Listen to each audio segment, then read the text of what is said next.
Даниэль китеби. Биринчи бөлүм. Жүйүт падышасы Жаякимдин падышачылыгынын 3-жылында Бабыл падышасы Небухадоносор Иерусалимге келип, аны курчап алды. Ошондо Теңир анын колуна Кудай үйүнүн идиштеринин бир бөлүгүн жана Жүйүт падышасы Жаякимди берди. Небухадоносор аларды Шынар жерине, өз кудайынын үйүнө жөнөттү. Ал идиштерди өз кудайынын казынасына киргизди. Анан падыша Эбнухтардын башчысы Ашпенаска Ысрайыл уулдарынын ичинен падыша жана төрөө тукумунан денесинде эч кандай кемчилиги жок, келишимдүү, ар тараптуу билими бар, илимди түшүнө билген, зээндүү, падыша сарайында кызмат кылууга жарактуу өспүрүмдөрдү алып келүүнү, аларга каздим тилин жана жазуусун үйрөтүүнү буйруду. Падыша аларга күн сайын өз дасторконундагы тамактан жана өз ичип жүргөн шараптан берип турууну дайындады. Аларды 3 жыл окутууну буйруду. 3 жыл өткөндөн кийин алар падыша алдына келүүгө тийишеле. Алардын арасында Жүйүт уулдары Даниэль, Ханания, Мишаэль жана Азария бар эле. Эбнухтардын башчысы аларга башка ат койду. Даниэльге Белтешацар, Хананияга Шадрах, Мишаэльге Мейшах жана Азарияга Абеднего. Даниэль өз жүрөгүндө падыша дасторконундагы тамак менен, падыша ичкен шарап менен булган боону чечип койду. Ошондуктан ал булган баш үчүн Эбнухтардын башчысынан уруксаат сурады. Кудай Эбнухтардын башчысына Даниэльге карата ырайым жана сүйүү берди. Эбнухтардын башчысы Даниэльге: «Мен өзүмдүн мырзам падышадан корком. Силерге тамак менен шарапты падыша өзү дайындаган. Өзүңөр курактуу өспүрүмдөрдөн айырмаланып, өңүңөрдүн азыңкы экенин падыша көрсө, анда мен падыша алдында айыптуу болуп калам» деди. Ошондо Даниэльдин, Хананиянын, Мишаэлдин жана Азариянын үстүнөн Эбнухтардын башчысы көзөмөлдөөчү кылып койгон Амелсарга Даниэль мындай деди: «Кулдарыңа байкоо жүргүз. 10 күн бою бизге жегенге жашылча, ичкенге суу берип турушсун. Ошондон кийин биздин өңүбүздө жана падыша тамагынан тамактанган өспүрүмдөрдүн өңүн көр. Анан кулдарыңа өзүңдүн көргөнүңө жараша кыл». Амелсар алардын бул айтканына макул болуп, аларга 10 күн бою байкоо жүргүздү. 10 күн өткөндөн кийин алар падыша дасторконунан тамактанган баардык өспүрүмдөргө караганда келишимдүү, келбеттүү болуп калышты. Ошондо Амелсар аларга дайындалган тамак менен шараптын ордуна аларга жашылча берип турду. Кудай ал 4 өспүрүмгө ар кандай китептерди жана акылмандыкты түшүнө билүү үчүн билим жана акыл берди. Даниэльге болсо андан тышкары ар кандай көрүнүштөрдү жана түштөрдү түшүнө билүү жөндөмдүүлүгүн берди. Белгиленген жылдар өткөндөн кийин падыша аларды алып келүүнү буйруду. Эбнухтардын башчысы аларды Небухадоносордун алдына алып келди. Падыша алар менен сүйлөштү. Баардык өспүрүмдөрдүн ичинен Даниэльге, Хананияга, Мишаэльге жана Азарияга тең келген эч ким болгон жок. Ошондон тартып алар падыша алдында кызмат кыла башташты. Падыша акылмандык талап кылынган нерселер боюнча алардан эмнени гана сурабасын, алар терең акылмандык көрсөтүштү. Ошондо падыша алардын өзүнүн бүт падышачылыгындагы жашыруун сырларды билүүчүлөр менен сыйкырчылардан 10 эсе жогору тураарын билди. Даниэль ал жерде падыша Корештин падышачылыгынын 1 жылына чейин болду. 2 бөлүм. Небухадоносор өзүнүн падышачылыгынын 2 жылында түш көрдү. Ошондо анын тынчы кетти. Түшү эсинен чыгып кетти. Ошондо падыша өзүнүн түшүн айттырыш үчүн жашыруун сырларды билүүчүлөрдү, төлгөөчүлөрдү, сыйкырчыларды жана каздимдерди чакырууну буйруду. Алар келип падыша алдында турушту. Падыша аларга: «Мен түш көрдүм. Бул түштүн маанисин билгим келип, тынчым кетип жатат» деди. Каздимдер падышага арамей тилинде: «Падыша, түбөлүк жаша, түшүңдү кулдарыңа айт, ошондо биз анын маанисин түшүндүрүп беребиз» дешти. Падыша каздимдерге мындай деп жооп кылды: «Мен айткан сөз өзгөрүлбөйт. Эгерде силер мага түштү жана анын маанисин айтып бербесеңер, анда силерди бөлө чаап, үйүңөрдү урандык айландырышат. Эгерде түштү жана анын маанисин айтып берсеңер, анда менден белек жана сыйлык аласыңар. Силерге чоң сый көрсөтүлөт. Ошондуктан мага түштү жана анын маанисин айтып бергиле. Алар экинчи жолу падыша өзүнүн кулдарына түшүн айтсын. Ошондо биз анын маанисин түшүндүрүп беребиз деп жооп беришти. Ошондо падыша аларга менин сөзүмдүн өзгөрүлбөстүгүн билгендиктен убакытты уткуңар келип жатканын билип эле турам. Мага түштү айтпай жатканыңардын себеби бир жаман оюңар бар. Убакытты өткөрүп мага жалганды, калпты айтканы жатасыңар. Түшүмдү айтып бергиле. Ошондо мен силердин анын маанисинде айтып бере аларыңарды билем деди. Каздимдер падышага мындай деп жооп беришти. Бул ишти падышага ачып бере ала турган адам жер жүзүндө жок. Ошондуктан улуу жана кудуреттүү болгон бир да падыша буга окшогон ишти бир да жашыруун сырларды билүүчүдөн, бир да сыйкырчыдан, бир да төлгөөчүдөн жана бир да каздимден талап кылган эмес. Падыша талап кылып жаткан бул иш ушунчалык кыйын болгондуктан аны падышага адамдар менен жашабаган кудайлардан башка эч ким ачып бере албайт. Буга падыша аябай каарданып, аябай ачууланып, Бабылдын баардык акылмандарын кырып салууну буйрук кылды. Акылмандарды өлтүрүү жөнүндөгү бул буйрук чыкканда, Даниэлди жана анын жолдошторун да өлтүрүү үчүн издешти. Ошондо Даниэль Бабыл акылмандарын өлтүргөнү чыккан падыша сакчыларынын башчысы Ариохко акылмандык жана билгичтик менен кайрылды. Ал падышанын башка кызматчысы Ариохтон эмне үчүн падыша ушундай катуу буйрук чыгарды деп сурады. Ариох Даниэлге баардык ишти айтып берди. Даниэль падышага кирип, түштүн маанисин билүүгө убакыт сурады. Анан Даниэль үйүнө келип, өзүнүн жолдоштору Хананияга, Мишаэлге жана Азарияга болгон ишти айтып берди. Бабылдын башка акылмандары менен кошо өлүп калбаш үчүн асмандагы Кудай ырайым кылып бул сырды ачып берүүсүн өтүнгүлө деп Даниэль жолдошторуна кайрылды. Ошондо бул жашыруун сыр Даниэлге түнкү көрүнүштө ачылды. Даниэль асмандагы Кудайды даңктады. Даниэль мындай деди: Теңирдин ысымы кылымдан кылымга даңкталсын. Анткени акылмандык менен күч ага таандык. Ал мезгилдер менен жылдарды өзгөртөт, падышаларды кулатат, падышаларды коет. Акылдууларга акылмандык, түшүн ала тургандарга билим берет. Ал терең жана жашыруун сырларды ачат. Караңгылыкта эмне бар экенин билет. Жарыганы менен жашайт. Ата бабаларымдын Кудайы, сен мага акылмандык жана күч бергениң үчүн, биз сенден эмне жөнүндө сурасак, ошону мага ачып бергениң үчүн сени даңтайм жана даңазалайм. Анткени сен бизге падышанын ишин ачып бердиң. Ошондон кийин Даниэль падышадан Бабылдын акылмандарын өлтүрүү жөнүндө буйрук алган Ариохко келип, Бабылдын акылмандарын өлтүрбө. Мени падышага алып бар. Мен ага түштүн маанисин ачып берем деди. Ошондо Ариох Даниэлди падышага дароо алып келип, ага мен жүйүттүн туткунда жүргөн уулдарынын ичинен падышага түштүн маанисин ачып бере ала турган бир адамды таптым деди. Падыша Белтешатсар деген да ысымы бар Даниэлден: сен мага мен көргөн түштү жана анын маанисин айтып бере аласыңбы деп сурады. Даниэль падышага мындай деп жооп берди. Падыша сурап жаткан сырды падышага акылмандар да, көз боёочулар да, жашыруун сырларды билүүчүлөр да, төлгөөчүлөр да ачып бере алышпайт. Бирок асманда жашыруун сырларды ача турган Кудай бар. Ал акыркы күндөрдө эмне болоорун Небухаднецар падышага ачып берди.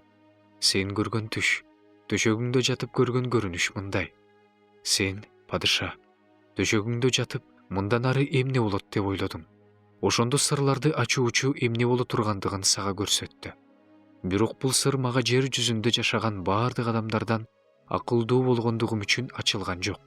Бул сыр мага падышага түшүнүк бериш үчүн, сен өзүңдүн жүрөгүңдөгү ойлоруңду билишиң үчүн ачылды. Сен, падышам, мындай көрүнүш көрдүң. Алдыңда бир чоң буркан турганын көрдүм. Ал буркан эбегейсиз чоң эле. Ал аябай жаркырап сенин алдыңда турду. Анын көрүнүшү коркунучтуу эле. Ал буркандын башы таза алтындан, көкүрөгү менен колдору күмүштөн, курсагы менен сандары жезден эле. Анын шыйрактары темирден, тамандарынын бир бөлүгү темирден, бир бөлүгү чоподон эле. Сен карап турганда, колдун жардамысыз эле тоодон бир чоң таш учуп келип, бурканга, анын темир жана чопо буттарына бир тийип, аларды талкалап салды. Ошондо темир, чопо, жез, күмүш жана алтындын баары талкаланып, жайкы кырмандагы топондой болуп калды. Аларды шамал учуруп кетти. Алардын изи да калган жок. Бурканды талкалаган таш болсо чоң тоого айланып, бүт жерди ээледи. Сен ушундай түш көрдүң. Падыша алдында анын маанисин да айтып беребиз. Сен падыша, падышалардын падышасысың. Асмандагы Кудай сага падышачылык, бийлик, күч кубат жана атак даңк берген. Кайсы жерде гана жашабасын, баардык адамдарды, жердеги жаныбарлар менен асмандагы канаттууларды ал сенин колуңа берип, сен алардын баарынын үстүнөн падыша койгон. Алтындан жасалган ошол баш сенсиң. Сенден кийин сенин падышачылыгыңдан төмөн болгон башка падышачылык келет. Андан кийин бүт жер жүзүнө үстөмдүк кыла турган үчүнчү падышачылык, жез падышачылыгы келет. Төртүнчү падышачылык болсо темирдей катуу болот. Анткени темир баардыгын талкалап, бүлүнткөндөй эле ал да баардыгын кыйратуучу темирдей болуп, талкалап бүлүнтөт. Сен көргөн буттар жана бир бөлүгү чопо, бир бөлүгү темир болгон буттардын манжалары падышачылыктын бөлүнөөрүн билдирет. Ал падышачылыкта темирдин анча-мынча күчү калат. Анткени сен чопо менен аралашкан темирди көрдүң. Буттардын манжаларынын бир бөлүгү чоподон, бир бөлүгү темирден тургандыгы падышачылыктын жарымы бекем, жарымы борпоң болоорун билдирет. Ал эми чопо менен аралашкан темирди көргөнүң алардын адам тукуму аркылуу аралашаарын билдирет. Бирок темир чопо менен аралашпагандай эле алар бири-бири менен бирикпейт. Ошол падышачылыктардын убагында асмандагы Кудай түбөлүк кыйрабай турган бир падышачылыкты орнотот. Ал падышачылык башка элге берилбейт. Ал бүт падышачылыктарды кыйратат, талкалайт. Өзү болсо түбөлүк турат. Тоодон таш колдун жардамысыз эле учуп келип, темирди, жезди, чопону, күмүштү жана алтынды талкалаганын көрдүң. Кудуреттүү Кудай мындан ары эмне болоорун падышага билдирди. Бул түш чындык, анын чечмелениши туура. Ошондо Небухаднецар падыша жүз төмөндөп жыгылып, Даниэлге таазим кылып, ага белектерди жана жыпар жыттуу заттарды алып келгиле деп буйрук кылды. Анан падыша Даниэлге чыны менен эле: "Силердин Кудайыңар, Кудайлардын Кудайы, сен бул жашыруун сырды ачалгандан кийин, силердин Кудайыңар жашыруун сырларды ачкан падышалардын эгедери" деди. Ошондо падыша Даниэлди жогорку кызматка койду. Ага көптөгөн чоң белектерди берди. Аны Бабылдын баардык тубандарына башчы, Бабылдын баардык акылмандарына эң башкы башчы кылып койду. Бирок Даниэль падышадан өтүнгөндүктөн ал Бабыл өлкөсүнүн иштерин башкарууга Шадрахты, Мейшахты жана Абед-Негону койду. Даниэль болсо падыша сарайында калды. 3-бөлүм. Небухаднецар падыша бийиктиги 60 чыканак, туурасы 6 чыканак болгон алтын буркан жасап, аны Бабыл өлкөсүндөгү Дур талаасына койду.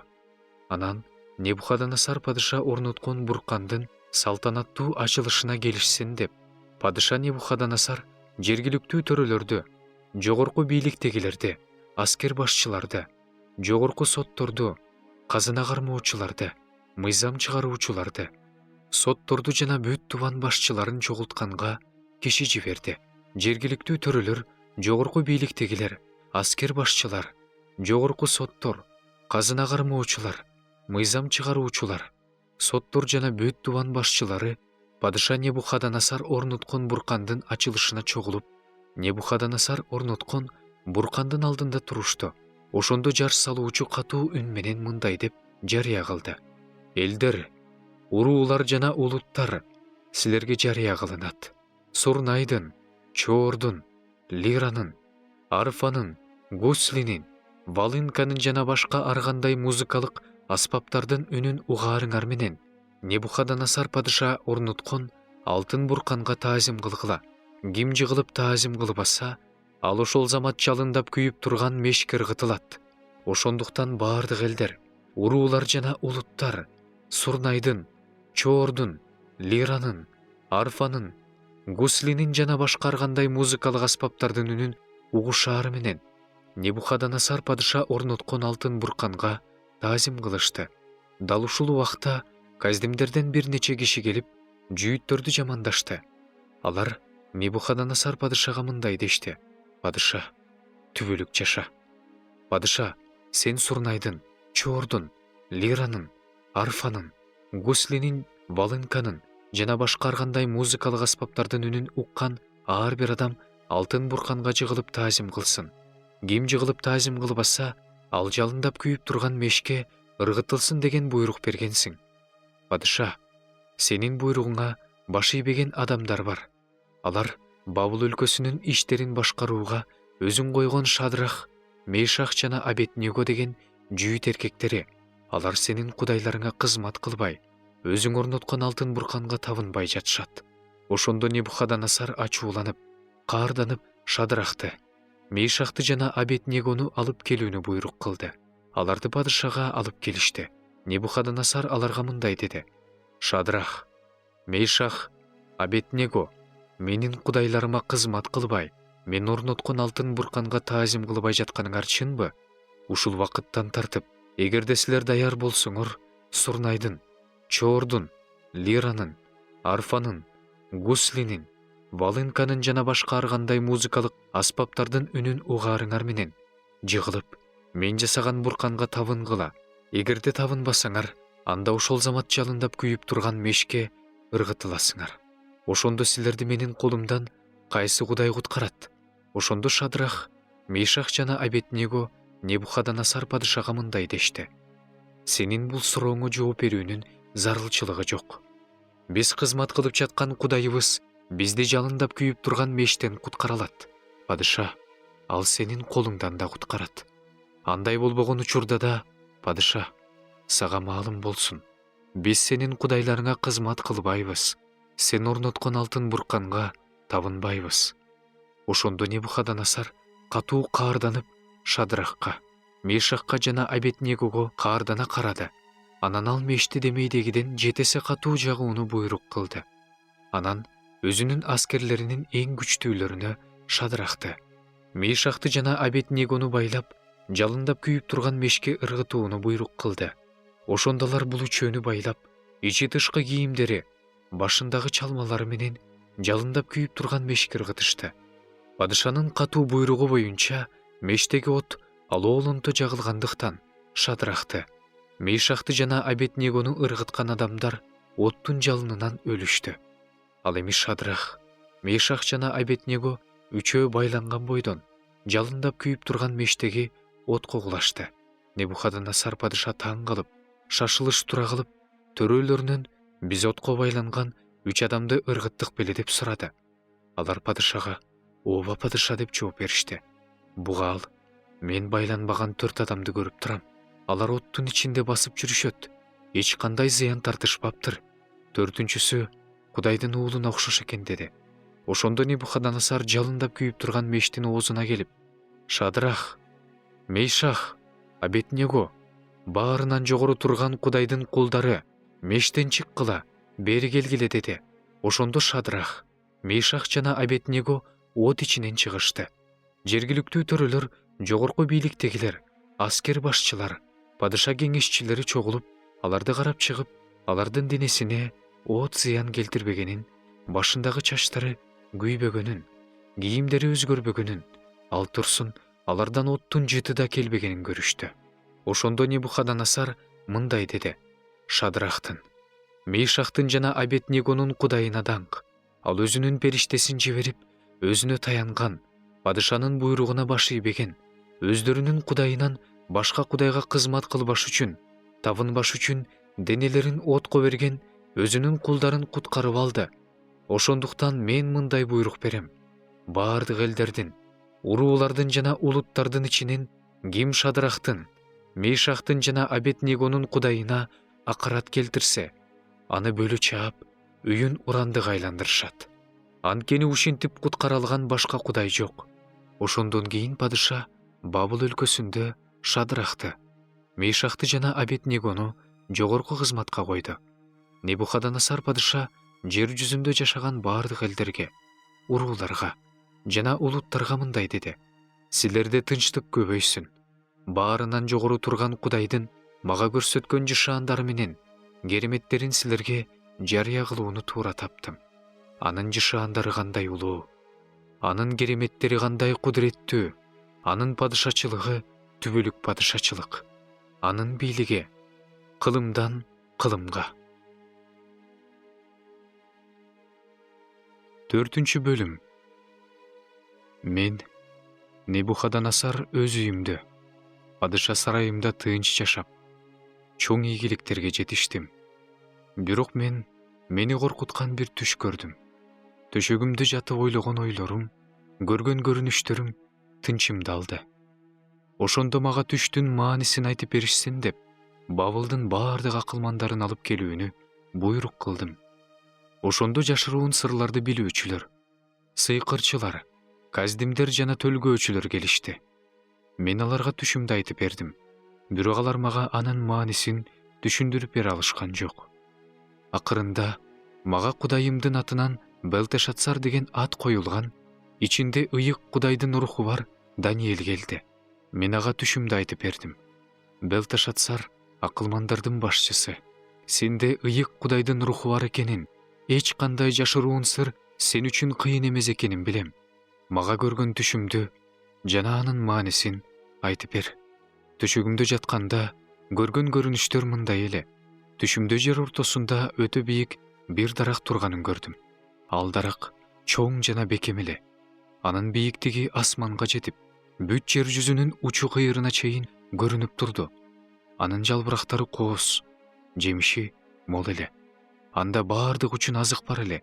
Анын түбүнө талаа жырткычтары көлөкөлөп, бутактарына канаттуулар уялашат экен. Андан баардык тирүү жандар тамактанып турушат экен. Мен төшөгүмдө жатканда көргөн көрүнүштө муну көрдүм. Асмандан уктабай карап туруучу ыйык түшүп келди. Ал катуу кыйкырып мындай деди: бул даракты кыйып салгыла, бутактарын бутап салгыла, жалбырактарын күбүп салгыла, жемиштерин чачып жибергиле. Анын түбүндөгү жырткычтар, бутактарындагы канаттуулар кетсин. Бирок анын негизги тамырын жерде калтыргыла. Ага темир жана жез кишен салынсын. Талаа чөптөрүнүн арасында асман шүйдүрүмү менен суугарылсын. Ал жаныбарлар менен бирге талаа чөптөрүн жесин. Андан адамдын жүрөгү алынып, жырткычтын жүрөгү салынсын. Анын үстүнөн 7 мезгил өтсүн. Бул уктабай карап туруучулардын буйругу менен чечилди. Ыйыктардын өкүмү менен белгиленди.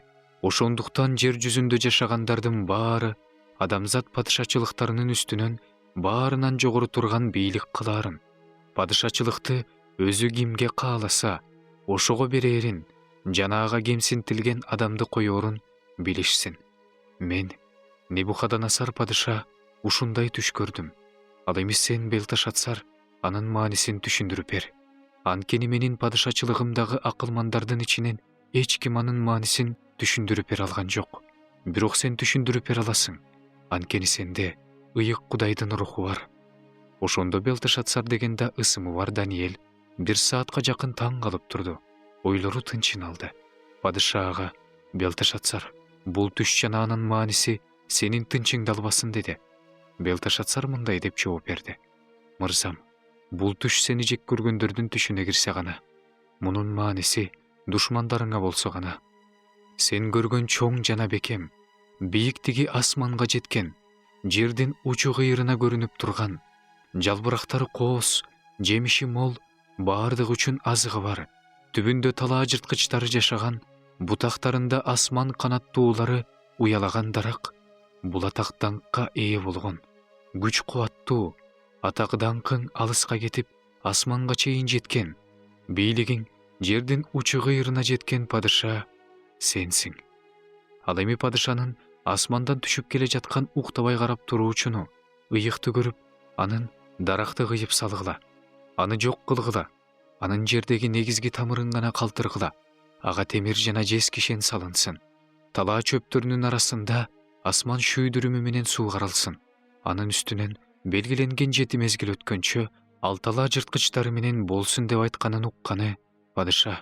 Анын мааниси баардыгынан жогору тургандын мырзам падышага чыгарган өкүмү мындай: сени адамдардан бөлүп салышат. Сен талаа жырткычтары менен жашайсың. Сени өгүзгө окшотуп чөп менен багышат. Асман шүйдүрүмү менен суугарыласың. Адамзат падышачылыгына баардыгынан жогору турган бийлик кылаарын жана аны кимге кааласа ошого берээрин сен түшүнгөнчө сенин үстүңөн 7 мезгил өтөт. Ал эми дарактын негизги тамырын калтырууга буйрук берилгени муну билдирет. Сен асман бийлигин таанып билгенден кийин падышачылыгың өзүңдө калат. Ошондуктан, падыша, сага берген кеңешимди кабыл ал. Күнөөлөрүңдү адилеттүүлүк кылуу менен, мыйзамсыздыгыңды кембагалдарга боорукердик кылуу менен жуу. Ошондо сенин тынчтыгың уланат. Ушунун бардыгы Небухаднасар падышанын башына келди. 12 ай өткөндөн кийин Бабылдагы падыша сарайында ары бери басып жүргөн падыша мындай деди: падыша шаары болсун деп, даңкым үчүн өз кудуретим менен курган улуу Бабыл ушул эмеспи? Падыша бул сөздү айтып бүтө электе эле асмандан үн угулду. Сага айтылып жатат: Небухаднасар падыша, сенден падышачылык бийлик алынды. Сени адамдардан бөлүп салышат. Талаа жырткычтар менен жашайсың. Сени өгүзгө окшотуп чөп менен багышат. Адамзат падышачылыгына бардыгынан жогору турган бийлик кылаарын, аны кимге кааласа ошого берээрин сен түшүнгөнчө, сенин үстүңөн 7 мезгил өтөт. Небухаднасар жөнүндө айтылган бул сөз ошол замат орундалды. Аны адамдардан бөлүп салышты. Ал өгүзгө окшоп чөп жеди.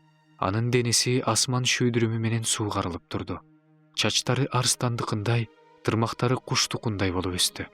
Бул күндөр өткөндөн кийин мен Небухаднасар асманды карадым. Ошол учурда акыл эсим өзүмө кайтып келди.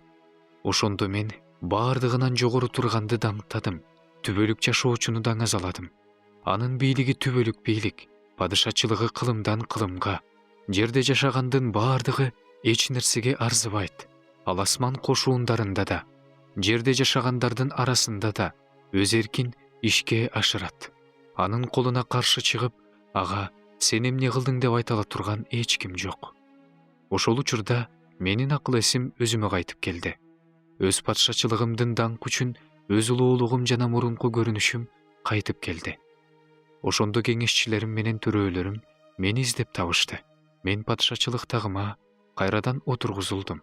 Атак даңкым мурдагыдан да артты. Азыр мен Небухаднасар, асмандагы падышаны даңктаймын, мактаймын, даңазалаймын. Анын бардык иштери чындык, жолдору адилет, текеберлерди моюн сундурууга анын күчү жетет. 5 бөлүм.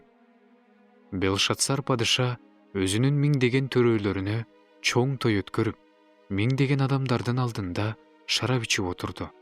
Ал шарап ичип алып, атасы Небухаднасар Иерусалимдеги ибадатканадан падыша, падышанын төрөлөрү, аялдары жана күңдөрү шарап ичиш үчүн алып чыккан алтын күмүш идиштерди алып келүүнү буйруду.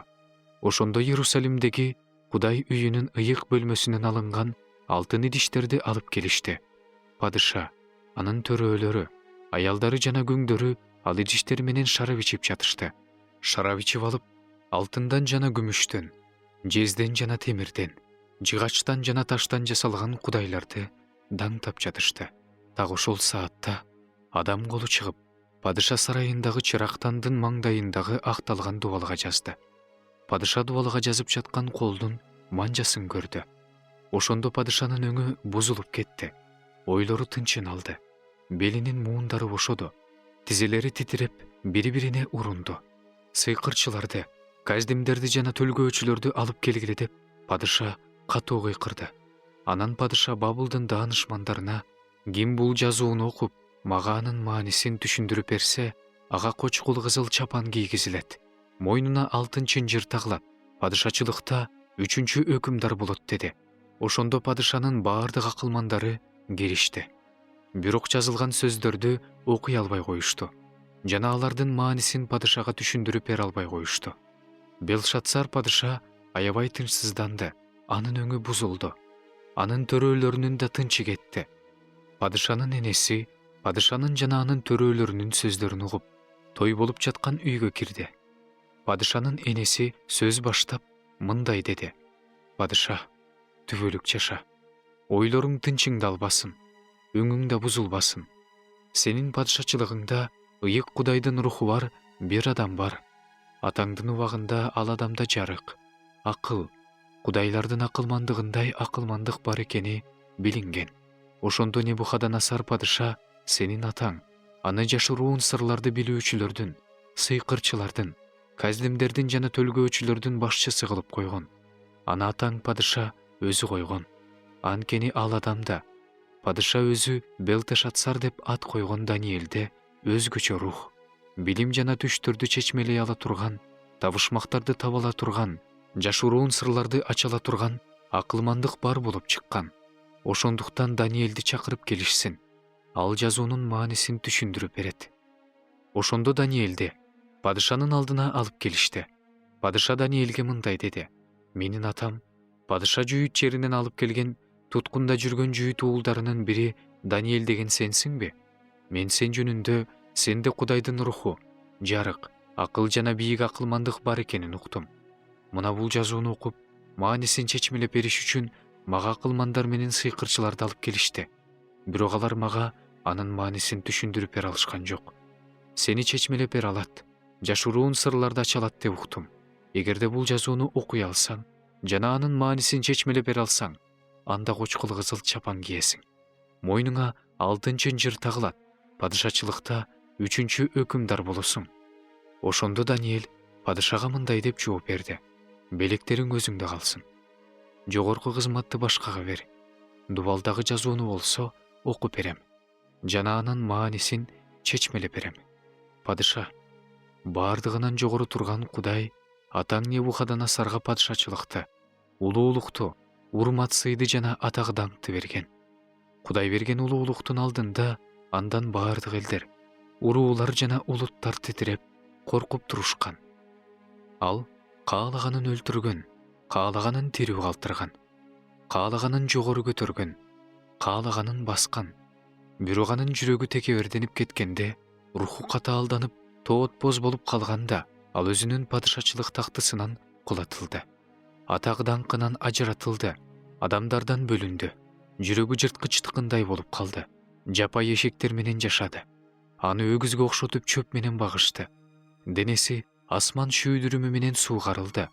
Адамзат падышачылыгынын үстүнөн бардыгынан жогору турган Кудай бийлик кылаарын, өзү кимди кааласа, ошону коёорун ал түшүнгөнгө чейин ушундай болду. Сен да, анын уулу Белшатсар, ушунун баарын билсең да, жүрөгүңдү жоошуткан жоксуң. Тескерисинче, асмандагы теңирге каршы чыктың. Сага анын үйүндөгү идиштерди алып келишти. Сен, сенин төрөөлөрүң, аялдарың жана күңдөрүң ал идиштер менен шарап ичишти. Көрбөгөн, укпаган, түшүнбөгөн, алтындан, күмүштөн, жезден, темирден, жыгачтан жана таштан жасалган кудайларды даңктадың. Өмүрүң, бардык жолдоруң колуңда турган Кудайды болсо даңктаган жоксуң. Мына ошон үчүн андан колдун манжалары жиберилип, бул жазуу жазылды. Анда мындай деп жазылган: Мене, текел упарсин. Сөздөрдүн мааниси мындай: Мене, Кудай сенин падышачылык кылган күндөрүңдү эстеп чыгып, ага чекит койду. Текел, сен таразага тартылып, өтө жеңил болуп чыктың. Парас, сенин падышачылыгың бөлүнүп, мадайлыктар менен персиялыктарга берилди. Ошондо Белшатсардын буйругу боюнча Даниэлге кочкул кызыл чапан кийгизишти. Мойнуна алтын чынжыр тагышты жана аны падышачылыкта 3-чү өкүмдар кылып жарыялашты. Ошол эле түнү Каздин падышасы Белшатсар өлтүрүлдү. Падышачылыкка 62 жаштагы мадайлык Дарий келди. 6-бөлүм. Падышачылыкты башкарууга Дарий 120 дубан башчы коюуну туура тапты. Ал эми алардын үстүнөн 3 төрөнү койду. Алардын бири Даниэль эле. Дубан башчылар аларга эсеп берип турушмак. Ошондо падышага эч кандай оордук түшмөк эмес. Даниэль башка төрөлөрдөн, дубан башчылардан жогору эле. Анткени анда өзгөчө рух бар эле. Падыша аны бүт падышачылыктын үстүнөн коюуну ойлоду. Ошондо төрөөлөр менен дубан башчылар падышачылыкты, башкаруу иштери боюнча Даниэлди айыпташ үчүн шылтоо издей башташты. Бирок эч кандай шылтоо да, жаңылыштык да таба алышкан жок. Анткени ал ишенимдүү болчу. Анда кемчилик да, айып да жок эле. Анан бул адамдар: эгерде биз Даниэлге каршы шылтоону, анын өз кудайынын мыйзамынан таппасак, ага каршы эч кандай шылтоо таба албайбыз дешти. Ошондо төрөлөр менен дубан башчылар падышага келип мындай дешти: Дарий падыша, түбөлүк жаша. Ким 30 күндүн ичинде кайсы бир кудайга же сенден башка кишиге кайрылса, падыша, анда алар стандар жаткан орго ташталсын деп, падыша ушундай мыйзам жана буйрук чыгарсын деп, падышачылыктын бардык төрөлөрү, жергиликтүү төрөлөрү, дубан башчылары, кеңеш берүүчүлөрү, аскер башчылары өз ара макулдашышты. Ошондуктан падыша, бул мыйзам менен буйрукту бекемдеп колгой. Ал Мадай менен Персиянын мыйзамындай өзгөрүлгүс болсун, бузулбасын. Дарий падыша бул мыйзам менен буйрукка кол койду. Даниэль болсо, ушундай мыйзамга кол коюлганын билип, өз үйүнө кетти. Анын бөлмөсүнүн терезелери Иерусалимди карап турчу. Ал адаттагысындай эле күн сайын 3 маал тизе бүгүп, Кудайына сыйынып, аны даңазалай берди. Ошол учурда тиги кишилер аңдып, Даниэлдин өз Кудайына сыйынып, андан ырайым сурап жатканын көрүштү. Ошондо алар падышага келип, ага өзүнүн буйругу жөнүндө айтышты. Ким 30 күндүн ичинде кайсы бир кудайга жана падышадан башка кишиге кайрылса, падыша, алар стандар жаткан орго ташталсын деген мыйзамга кол койбодуң беле? Падыша, бул сөз Мадайлыктар менен Персиялыктардын мыйзамындай өзгөрүлгүс деп жооп берди.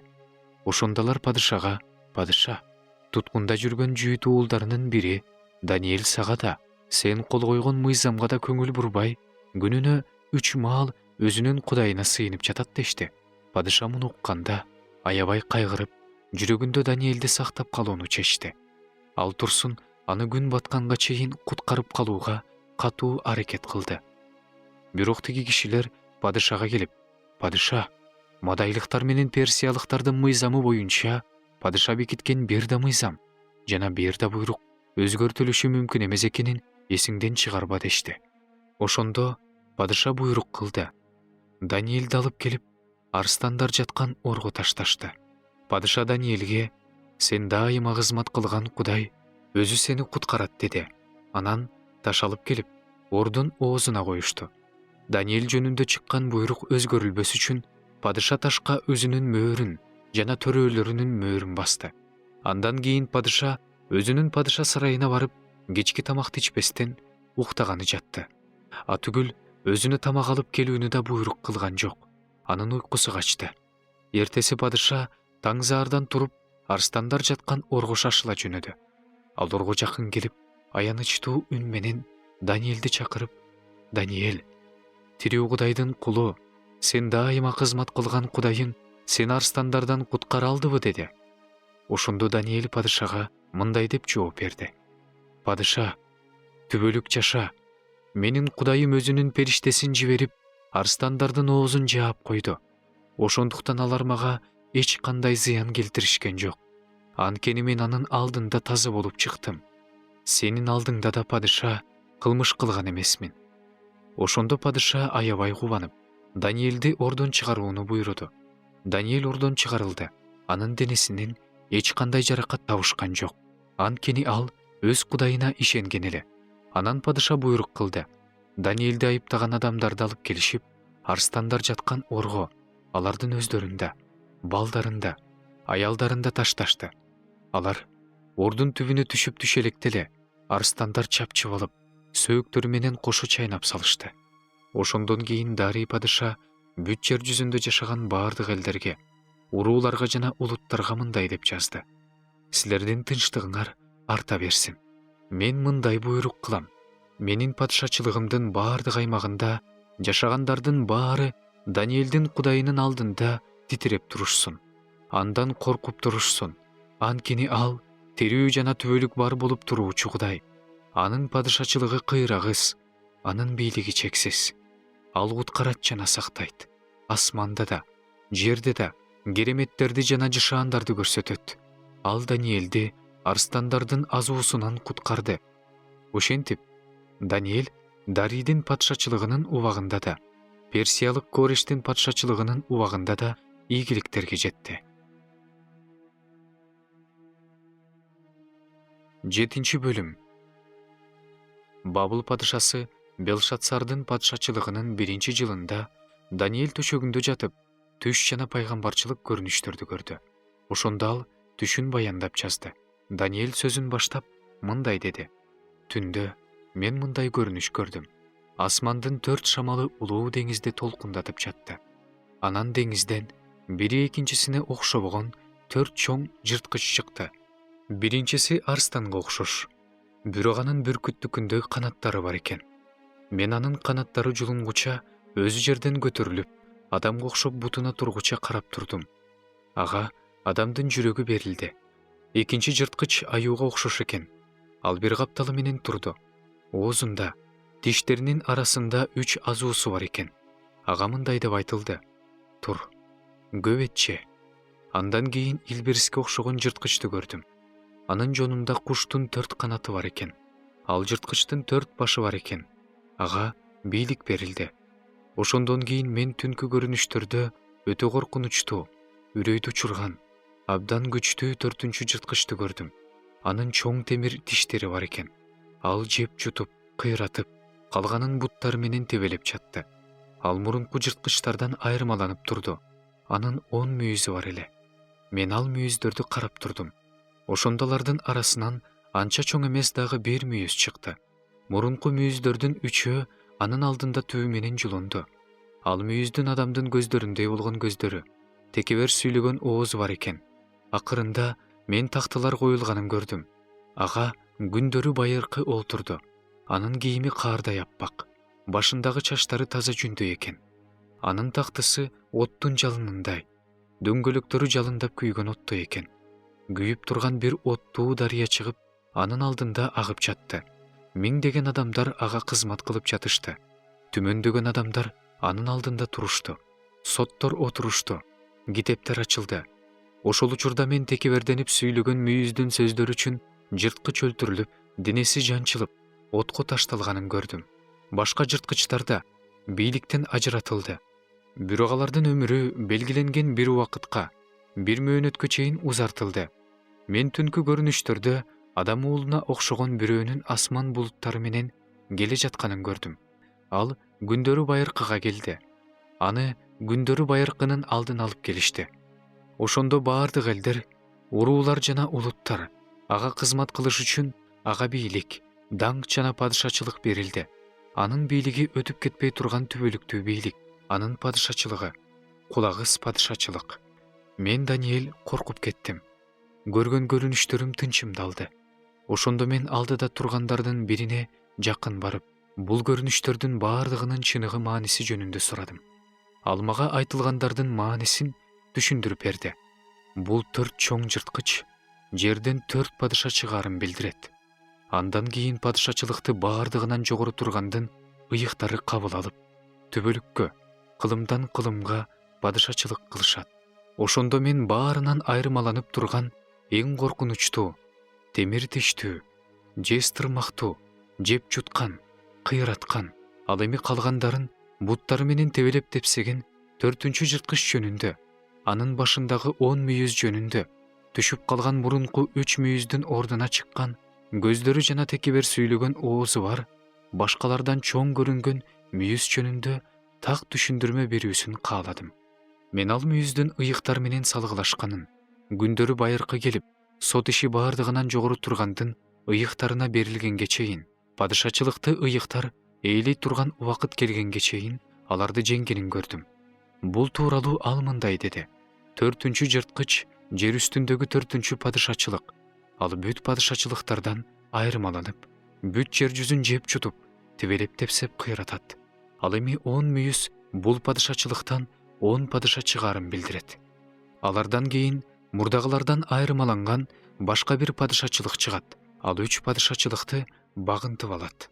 Ал баардыгынан жогору турганга каршы сөздөрдү айтып, баардыгынан жогору тургандын ыйыктарын эзет. Ал турсун, алардын майрамдары менен мыйзамдарын өзгөртүүнү ойлойт. Алар бир мезгилге, мезгилдерге жана жарым мезгилге чейин анын колуна берилет. Андан кийин соттор чогулушат. Аны бийликтен ажыратышат. Аны биротоло кыйратып жок кылышат. Падышачылыкта, бийликте, асман астындагы падышачылык улуулугу да, Падышачылыгы түбөлүк болгон баардыгынан жогору тургандын ыйык элине берилет. Бардык падышалар ага кызмат кылышат, ага баш ийишет. Сөздүн аягы ушул. Мен Даниэль өзүмдүн ойлорумдан аябай тынчым кетти. Өңүм бузулду. Бирок бул сөздү жүрөгүмө сактадым. 8 бөлүм. Белшатсардын падышачылыгынын 3-жылында мен Даниэль мурунку көрүнүштөн башка көрүнүш көрдүм. Мен ал көрүнүштү көрүп жатканда Эйлам дубанындагы борбор шаар Шушанда элем. Мен ал көрүнүштө Улай дарыясынын жээгинде жүрүптүрмүн. Башымды көтөрүп, дарыянын жээгинде бир кочкор турганын көрдүм. Анын 2 мүйүзү бар экен. 2 мүйүзү тең узун экен. Бирок бир мүйүзү экинчисинен узунураак экен. Узуну кыскасынан кийин көтөрүлдү. Мен ал кочкордун батышты, түндүктү, түштүктү сүзгүлөп жатканын көрдүм. Эч бир жырткыч ага каршы тура алган жок. Андан эч ким кутула алган жок. Ал эмнени кааласа, ошону кылып жатты. Текеберденип турду. Мен муну көңүл коюп карап турдум. Ошондо батыштан бир теке бүт жер жүзүн ээлеп келе жатты. Бирок буту жерге тийген жок. Ал текенин көздөрүнүн ортосунда бир чоң мүйүзү бар экен. Ал мен дарыянын жээгинде турганда көргөн 2 мүйүздүү кочкордун жанына келип, ага катуу каары менен атырылды. Мен анын кочкорго жакын келип, ага аябай каарданып, аны сүзүп, 2 мүйүзүн сындырганын көрдүм. Ага туруштук бергенге кочкордун күчү жеткен жок. Теке аны жерге кулатып, тебелеп салды. Кочкорду андан куткарып алганга эч ким чыккан жок. Ошондо теке аябай күчкө толду. Бирок күчүнө киргенде чоң мүйүзү сынып, анын ордуна асмандын 4 шамалын караган 4 мүйүз чыкты. Алардын биринин түштүктү, чыгышты жана эң сонун өлкөнү карай аябай өскөн. Анча чоң эмес бир мүйүз өсүп чыкты. Ал асман кошуунуна чейин көтөрүлүп, ошол кошуундун жана жылдыздардын бир бөлүгүн жерге кулатып, тебелеп тепсеп салды. Ал турсун, ал ошол кошуундун жол башчысына чейин көтөрүлдү. Андан күн сайын чалынуучу курмандык тартылып алынды. Анын ыйык чайы турган жер булганды. Асман кошууну мыйзамсыздык үчүн күн сайын чалынуучу курмандык менен бирге анын колуна салынып берилди. Ал чындыкты жерге кулатып, ар кандай иш-аракеттерди кылып, ийгиликке ээ болуп жатты. Ошондо мен бир ыйыктын сүйлөп жатканын уктум.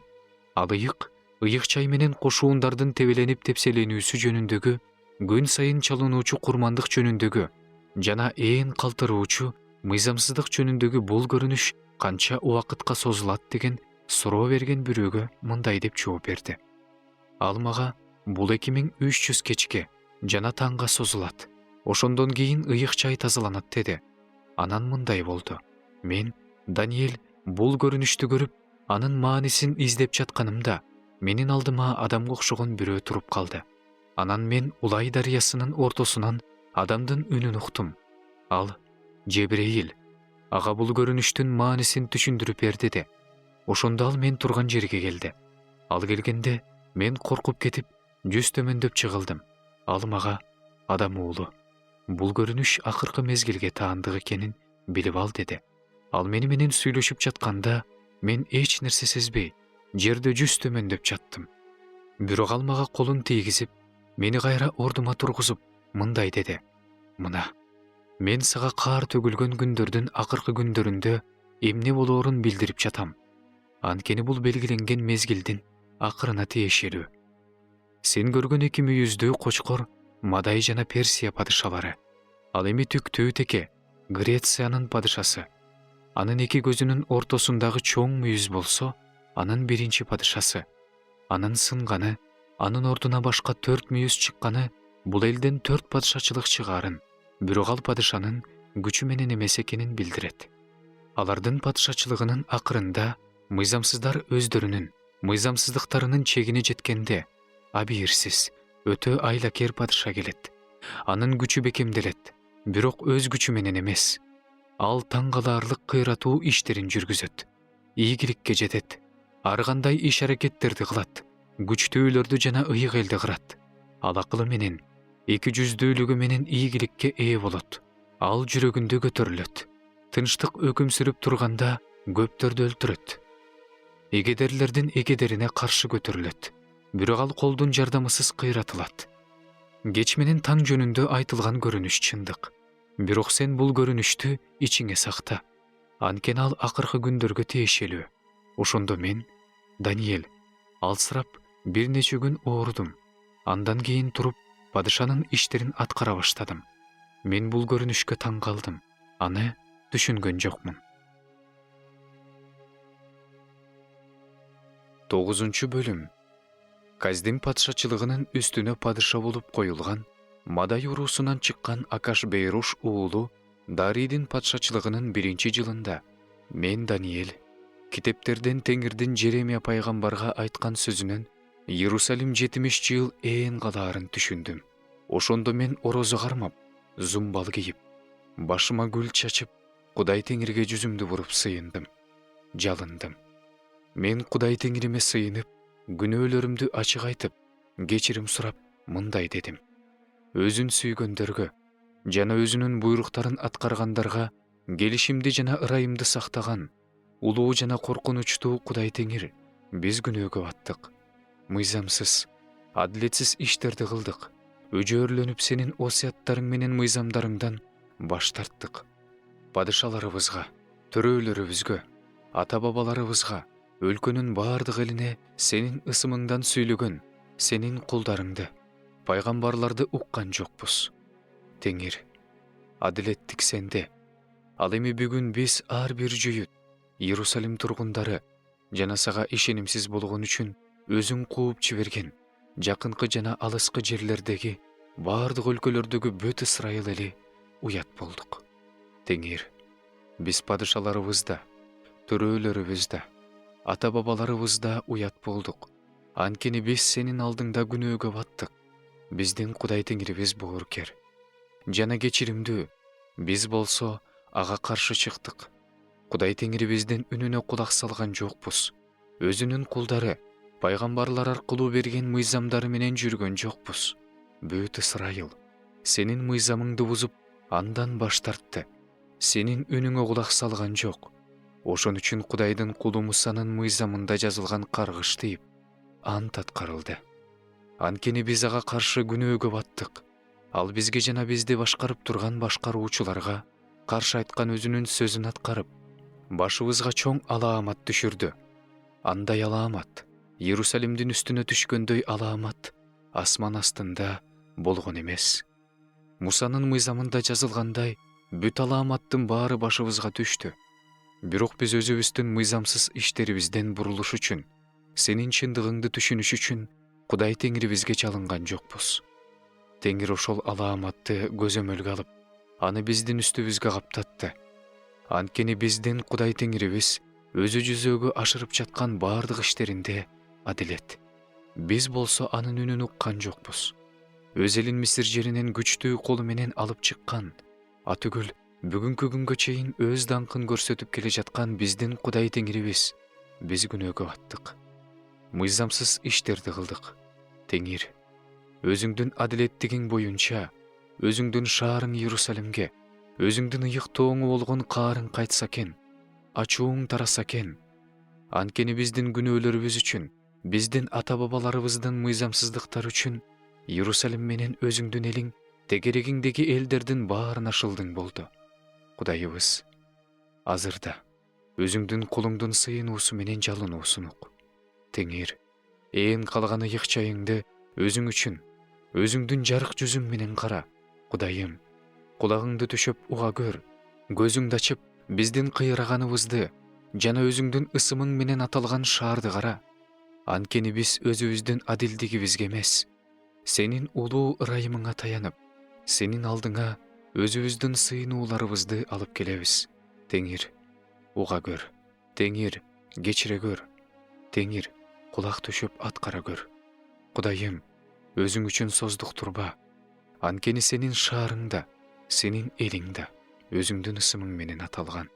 Мен сүйлөп жатканда, сыйынып өз күнөөм үчүн, өз элим Исрайылдын күнөөсү үчүн кечирим сурап жатканда, Кудай Теңиримдин алдына Кудайымдын ыйык тоосу жөнүндөгү сыйынуумду алып келип жатканда, сыйынуумду улантып жатканымда, мен мурунку көрүнүштө көргөн Жебрейил тез учуп келип, кечки курмандык чалуу убагына жакын мага колун тийгизип акыл айтып, мени менен сүйлөшүп, мага мындай деди: Даниэль, мен азыр сага акыл айтуу үчүн келдим. Сен сыйына баштаганыңда мага сөз айтылды. Мен аны сага айтканы келдим. Анткени сен эң сүйүктүү адамсың. Ошондуктан сөздү дит коюп угуп, көрүнүштү түшүн.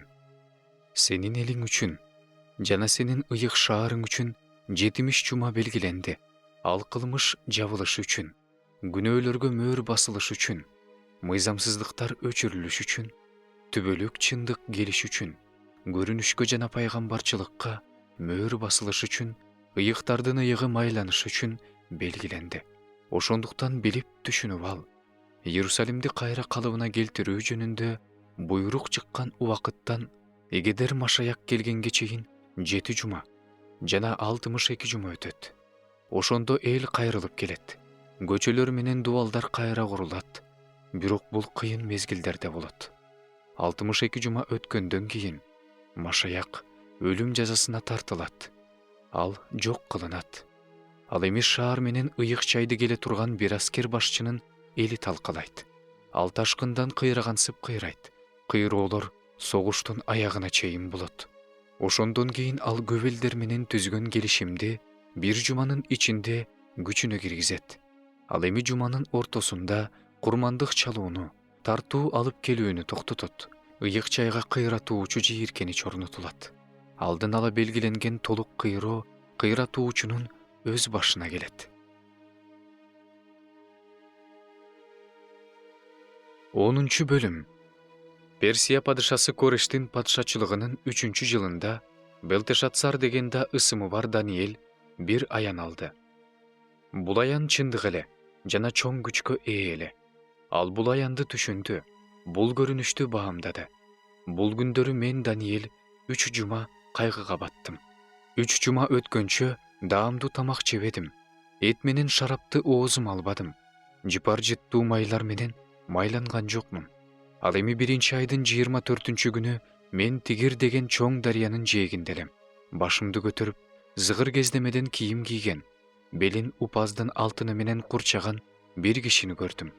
Анын денеси топаз ташындай, жүзү чагылгандай, көздөрү күйүп турган чарактай, колдору менен буттарынын көрүнүшү жалтылдаган жездей, үнү топ адамдын үнүндөй экен. Мен, Даниэль, бул көрүнүштү жалгыз мен көрдүм. Менин жанымдагы кишилер бул көрүнүштү көрүшкөн жок. Бирок аларды чоң коркунуч басты. Алар жашыныш үчүн качып кетишти. Мен жалгыз калып, бул улуу көрүнүштү карап турдум. Бирок күч-кубаттан тайдым. Өңүм абдан бузулду, шайым кетти. Анан мен анын үнүн уктум. Анын үнүн укканымда өзүмдү жоготуп, жүз төмөндөп чыгылдым. Жерде бетим менен жаттым. Бирок ал мага колун тийгизип, мени тизиме тургузуп, алаканым менен жер таяндып койду. Анан ал мага: Даниэль, эң сүйүктүү адам, сага айта турган сөздөрдү түшүн. Түз тур. Анткени азыр мен сага жиберилдим деди. Ал мага бул сөздөрдү айтканда мен титиреп ордуман турдум. Бирок ал мага мындай деди: Коркпо, Даниэль, жүрөгүңдү акылмандыкка жетүүгө жана Кудайыңдын алдында өзүңдү моюн сундурууга бурган күндөн тартып эле сенин сөздөрүң угулган. Ошондо эле мен сенин сөздөрүң боюнча келмекмин. Бирок Персия падышачылыгынын төрөөсү мага 21 күн каршы турду. Башкы төрөлөрдүн бири Михаэль мага жардам бериш үчүн келгенге чейин мен ошол жерде Персия падышаларынын жанында кармалып калдым. Азыр болсо сага акыркы күндөрү сенин элиң эмне болоорун билдиргени келдим. Анткени көрүнүш акыркы күндөргө тиешелүү. Ал мага ушундай сөздөрдү айтып жатканда мен жүз төмөндөп чыгылып, сүйлөй албай калдым. Бирок ошондо адам баласына окшогон бирөө оозума колун тийгизди. Мен оозумду ачып сүйлөй баштадым. Анан алдымда турганга мындай дедим: Мырзам, бул көрүнүштөн менин ички дүйнөм аңтарылып кетти. Алсырап калдым. Мырзам, мен сенин кулуң сендей мырзам менен кантип сүйлөшө алат? Анткени менде күч жок. Демим чыкпай калды. Ошондо адам баласына окшогон ал кайрадан колун тийгизип, мага күч берди. Анан мындай деди: Коркпо, эң сүйүктүү адам, Сага тынчтык болсун. Кайраттан. Ал мени менен сүйлөшүп жатканда мен күчүмө кирип, "Сүйлөй бер мырзам. Анткени сен мага күч бердиң" дедим. Ошондо ал мындай деди: "Мен сага эмне үчүн келгенимди билесиңби? Азыр мен Персия төрөсү менен салгылашканы жөнөйм. Мен кеткенде Грециянын төрөсү келет. Ошондой болсо да, мен сага чыныгы жазууда эмне жазылганын билдирем. Аларга каршы салгылашта мага силердин төрөөңөр Михаэлден башка жардам бере турган эч ким жок."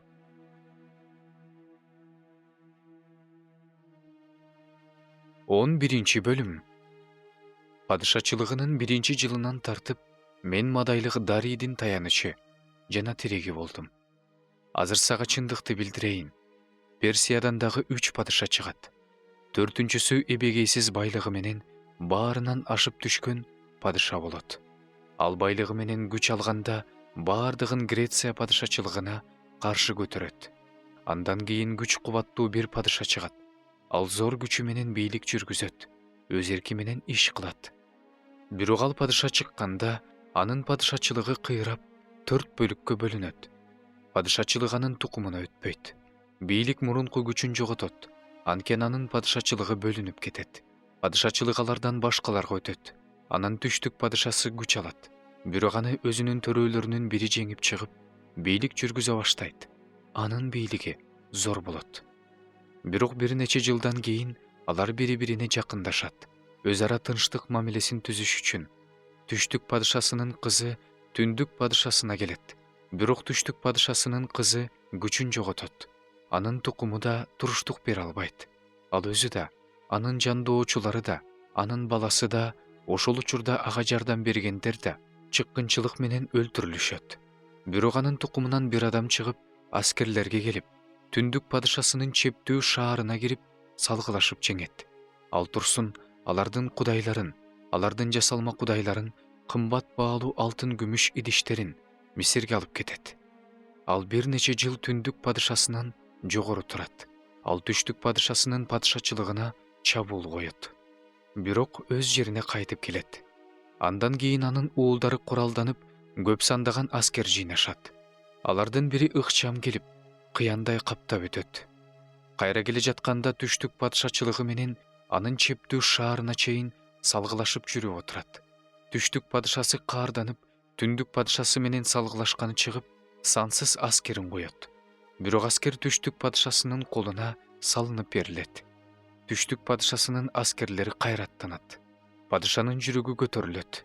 Ал миңдеген аскерлерди сулатат. Бирок күч кубаттуу бойдон калбайт. Анткени түндүк падышасы кайрылып келип, мурунку аскерге караганда көп аскер коет. Бир нече жылдан кийин сансыз аскер менен, көп байлык менен келет. Ошол учурда түштүк падышасына көптөр каршы чыгышат. Көрүнүш аткарылыш үчүн сенин элиңдин козголоңчул уулдары да ага каршы көтөрүлүшөт. Бирок кулап калышат. Ошондо түндүк падышасы келип, жал куруп, чептүү шаарды ээлеп алат. Түштүк падышачылыгы да, анын тандалма аскерлери да туруштук бере алышпайт. Каршы турууга күчтөрү жетпей калат. Ким ага каршы чыкса, анын эрки менен иш-аракет кылат. Эч ким ага туруштук бере албайт. Даңктуу жерге өзүнүн кошуунун коет. Ал жер анын колунан жабыр тартат. Өз падышачылыгынын бүт күчү менен, өзүнүн адилдери менен басып кирүүнү ойлоп, аны жүзөөгө ашырат.